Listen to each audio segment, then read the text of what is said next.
Hi friends, welcome to మన Bommarillu. Upcoming రివ్యూలోకి వెళ్ళిపోదాం. ఆనందభైరవి వనభోజనాలకి ఒక స్వామీజీని పిలిపిస్తారు. దూరం నుంచి ఇదంతా గమనిస్తున్న శరణ్య ఆనందభైరవి దగ్గరికి వెళ్ళి, అత్తయ్య, ఆ స్వామీజీ ఎవరు అని అడుగుతుంది.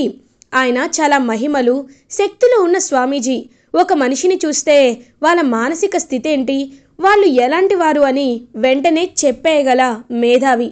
అందుకే అనన్య ప్రెగ్నెన్సీ నాటకాన్ని అందరి ముందు బయట పెట్టడానికే, ముఖ్యంగా మా అక్క ముందు బయట పెట్టడానికే నేను పిలిపించాను అని అంటుంది ఆనందభైరవి. కరెక్ట్ అత్తయ్య గారు, మీరిలా చేస్తే పెద్దత్తయ్య గారికి కూడా ఒక క్లారిటీ వస్తుంది అని శరణ్య అంటుంది. ఇదంతా దూరం నుండి వింటుంది అనన్య. ఆనందభైరవి, నా నాటకాన్ని బయట పెట్టాలనుకుంటావా? ఇప్పుడు చూడు నీకు ఎలాంటి జలక్కిస్తానో అని ఆనందభైరవి మాటలు విన్న అనన్య లీలావతి దగ్గరికి పరిగెత్తుకుంటూ వెళ్తుంది. అత్తయ్య గారు, మీకు ఒక ముఖ్యమైన విషయం చెప్పాలండి. అదేంటంటే, నేను ప్రెగ్నెంట్ అనే విషయం ఆనందభైరవి అత్తయ్య గారికి తెలిసిపోయింది. అందుకే నన్ను ఇంటి నుండి బయటికి పంపించేయాలని, నాకు కీడు తలపెట్టాలని ఒక స్వామీజీని పిలిపించారు. ఆయన ముందు నేను వెళ్ళి నించుంటే ఆయన నిజాన్ని అందరితో చెప్పేస్తాడు. అప్పుడు ఆవిడ నాకు అబోర్షన్ చేయించాలనుకుంటుంది. మీరే నన్ను ఎలా అయినా కాపాడాలండి అని ఏడుస్తూ ఆనందభైరవి గురించి ఇంకా ఫుల్గా ఆవిడకైతే బ్యాడ్ ఇంటెన్షన్తో పబ్లిష్ చేస్తూ ఉంటుంది అనన్య. లీలావతికి చాలా కోపం వస్తుంది. ఒకవేళ అలాంటి పరిస్థితి వస్తే నేను ఊరుకుంటాను అనన్య, నీ వైపే నిలబడతాను, నువ్వేమీ కంగారు పడద్దు అని ధైర్యం ఇస్తుందన్నమాట. అలా ఇంకా లీలావతి కరెక్ట్గా అప్పుడే ఆనందభైరవి అనన్య దగ్గరికి వస్తుంది. ఆనందభైరవి అనన్యతో, అనన్య, ఒకసారి స్వామీజీకి నిన్ను చూపిస్తాను రామ్మా అని చెయ్యి పట్టుకునేసరికి, చెయ్యి వదులానందా అని లీలావతి అంటుంది. ఒక్కసారిగా షాక్ అయిపోతుంది ఆనందభైరవి. అక్క అని అంటుంది. ఏంటానందా, ఏం చేస్తున్నావు నువ్వు? ఇప్పుడు అనన్యని ఆ స్వామీజీ దగ్గరికి ఎందుకు తీసుకువెళ్తున్నావు? అంటే నీ కోడలికి ఎలాగో అబోర్షన్ అయింది కాబట్టి నా కోడలికి కూడా వారసురాలు లేకుండా చెయ్యాలని ప్లాన్ చేస్తున్నావా ఆనందా అని అంటారు లీలావతి. ఒక్కసారిగా షాక్ అయిపోతుంది ఆనందభైరవి. అక్క, ఏం మాట్లాడుతున్నావక్క? నేను అలా ఎందుకు ఆలోచిస్తాను అని అంటుంది. ఇదిగో ఈ ఈ అనన్య మళ్ళీ మనల్ని మోసం చేస్తుందక్క. తను ప్రెగ్నెంట్ కాదు. ఏ ఆనందా, ఇంకొక్క మాట కూడా మాట్లాడొద్దు. ఇంకా నువ్వు చెప్పే విషయాలు వినడానికి నేను చెవిలో ఏమీ పువ్వులు పెట్టుకోలేదు ఆనందా, పెట్టుకోలేదు. అనన్య ప్రెగ్నెంట్ అనే విషయం తెలిసాక ఎంతో సంతోషించాను. నా నా ఇంటికి వారసుడు రాబోతున్నాడని మురిసిపోతున్నాను. అలాంటిది ఇప్పుడు నువ్వు అనన్యని ఏదో ఒకటి చేసి అనన్య కడుపులో ఉన్న బిడ్డకి ఏ మాత్రమైన ప్రమాదం వాటిల్లాలని చేస్తే నేను చూస్తూ ఊరుకోనానందా. ఎందుకంటే గౌరవ మర్యాదలు నీకే దక్కడంతో నువ్వు ఆకాశంలో ఉన్నావా ఆనందా. ఎవ్వరికీ మేము కనిపించడం లేదు. కాబట్టి నా వారసుడినైనా నేను బలంగా నిరూపించుకుంటాను. నా వారసుడినైనా నేను ఎలా అయినా ఈ భూమిపైకి వచ్చేలా చేస్తాను అని చెప్పి అనన్యని తీసుకొని అక్కడి నుండి వెళ్ళిపోతుంది లీలావతి. ఒక్కసారిగా షాక్లో ఉండిపోతుంది పాపం ఆనంద. ఇంకా శరణ్య ఆనందభైరవి దగ్గరికి వస్తుంది. ఆనందభైరవి కుప్ప కూలిపోతుంటే, అయ్యో అత్తయ్య గారు అని చెప్పి ఇంకా ఆనందభైరవిని పట్టుకుంటుంది పాపం శరణ్య. అత్తయ్య గారు అని అంటుంది. ఓ అనన్య, చాలా చాలా మార్చేసిందమ్మా అక్కని.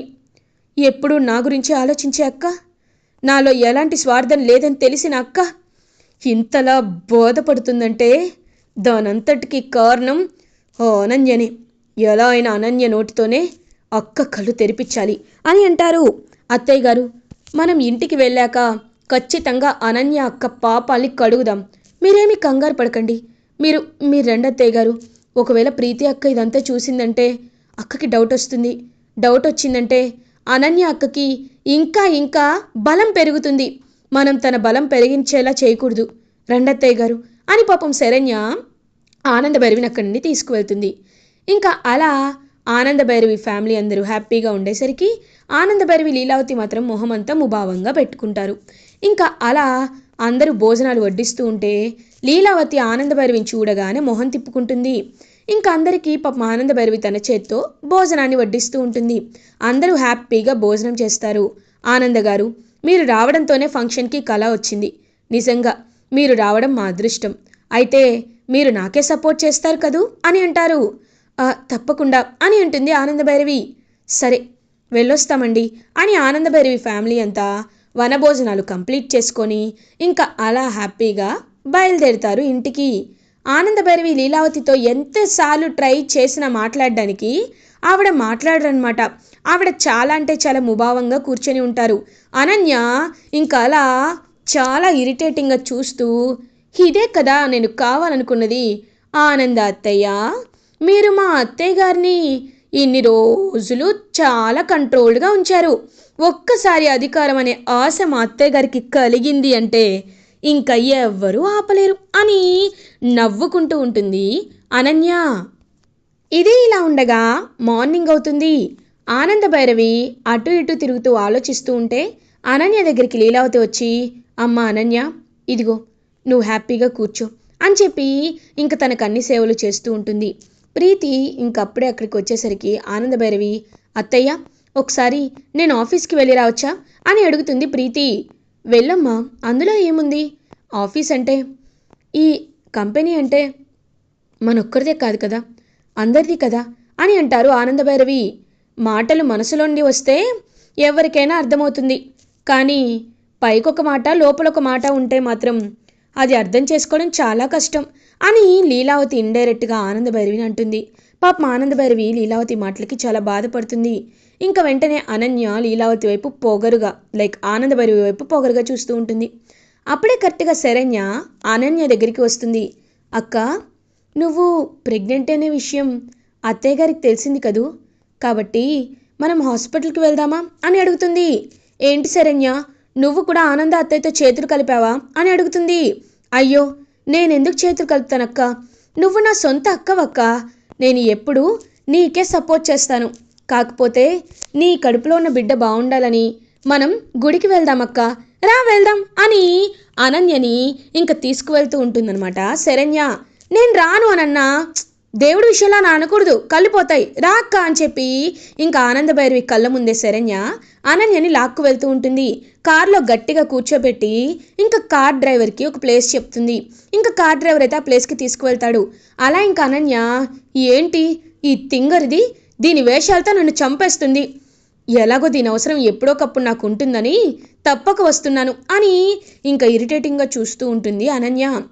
అప్పుడే కరెక్ట్గా ఇంకా కాటి కాపరైతే అక్కడ నించొని ఉంటాడు.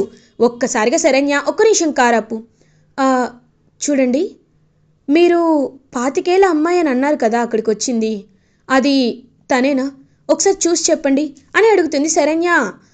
ఇంకా వెంటనే చూస్తారు. తనే అమ్మా అని అంటారు. ఒక్కసారిగా శరణ్య షాక్ అయిపోతుంది. అంటే ఆ రోజు మా ఆయనకి వీడియో పంపించింది అక్క పెద్దమ్మే అన్నమాట. నా వెనకాలే మంచితనంగా ఉంటూ ఇన్ని గోతులు తీస్తున్నారు. ఛీ, తన నా అక్క అని చెప్పుకోవడానికే నాకు సిగ్గుగా ఉంది అని చెప్పి ఇంకా చాలా ఇరిటేటింగ్గా ఫీల్ అవుతూ శరణ్య అనన్యని తీసుకొని ఇంటికి బయలుదేరుతుంది. ఇది ఇలా ఉండగా కాంచన శేఖరం దగ్గరికి వస్తుంది. వచ్చి, ఏంది శేఖరం, జీతం వచ్చిండాదా అని అడుగుతుంది. ఇచ్చారు. అయితే నీకేంటి, నీకు ఇచ్చారు కదా అని అంటారు. నాకు నీకు ఇచ్చారు, కానీ నువ్వు నాకే కదా ఇవ్వాల్సింది, ఎందుకంటే మనిద్దరం భార్యాభర్తలం కదా అని అంటారు. ఒక్కసారిగా షాక్ అయిపోతుందనమాట.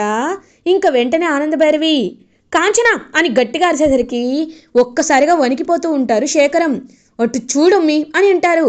ఏంది చూడాలా, ఏం చూడాలి, నీ మొహం అందంగా ఉంటుందా ఏంటి చూడ్డానికి అని చెప్పి చెవు మిషన్ పెట్టుకోకుండా మాట్లాడుతూ ఉంటుంది. అటు చూడు అనేసరికి ఆనందభైరవి ఎదురుగా ఉంటుంది. ఒక్కసారిగా కాంచన శేఖరం అందరూ షాక్ అయిపోతారు ఆనందభైరవిని చూసి. అంటే మీరిద్దరూ భార్యాభర్తలా అని అడుగుతుంది ఆనందభైరవి. అంటే అమ్మ, అది మేడం గారు అని అంటారు. శేఖరం, ఇన్ని రోజుల నుండి నువ్వు మా దగ్గర చాలా న్యాయంగా పనిచేస్తున్నావు, నీపై నాకు నమ్మకం ఉంది, నిజం చెప్పు, నిజంగా కాంచన నీ భార్య అని అడుగుతారు. అవునమ్మా, నేను నిజం చెప్తున్నాను.